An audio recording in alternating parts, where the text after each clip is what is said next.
the apostle, an apostle. An apostle of passion, an apostle of faith, an apostle of generosity.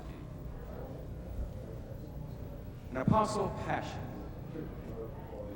The Archbishop ministered with a deep passion to the people whom he loved and served.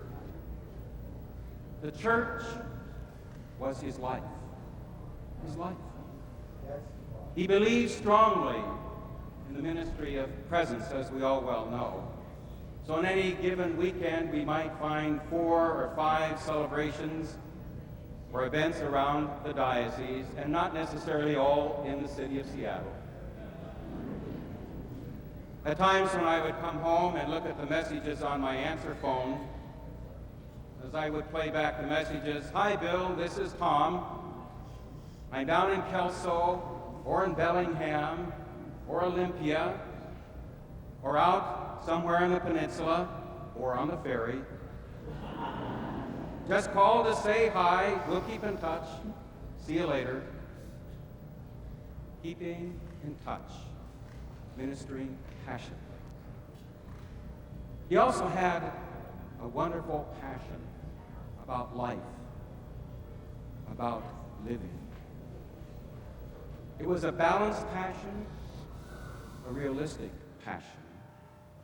And to give you an example of how realistic, just a few days ago, when Father Thomas asked him, "Archbishop, how are you?" "Oh, I'm fine, but maybe in 5 days I will be dead." He was. An apostle cannot be an apostle of passion unless he's an apostle of faith.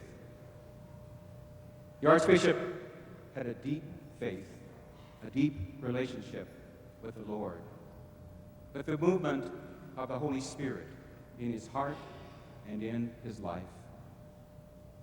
That movement was especially evident these last few months. In the middle of April, we had Archbishop over to the Diocese of Spokane for a prayer service beginning our diocesan convocation. Folks in the diocese still talk about the power of that prayer service. As Archbishop Murphy talked about letting go, letting God take control of our lives. It's a message we will never forget. One of his favorite expressions was lived experience, or an incredible experience, an incredible journey. Well, Tom, you now have really experienced the incredible journey and transformation. Finally, an apostle of generosity. He was a wonderfully gifted man, and he shared his gifts in creativity, in enthusiasm, and with a sense of vibrancy that we've all come to admire very much. He shared those gifts in unusual ways, hoping that in some way they will make the church and people's lives better. At times we would have a meeting over here in Seattle, and the bishops would decide we needed to make a statement. When I got home to Spokane that evening, there was a message on the fax machine. "How does this look?" He had typed one up already.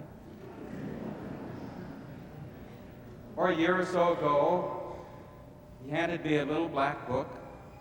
He says, "I use this for my confirmation services. I made it up on the computer.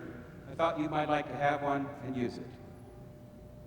Those two little instances are just symbolic of how he reached out to people, using his gifts so generously and so wonderfully. Thomas, an apostle. Archbishop Murphy, we thank you, we love you, may God grant you eternal rest and peace.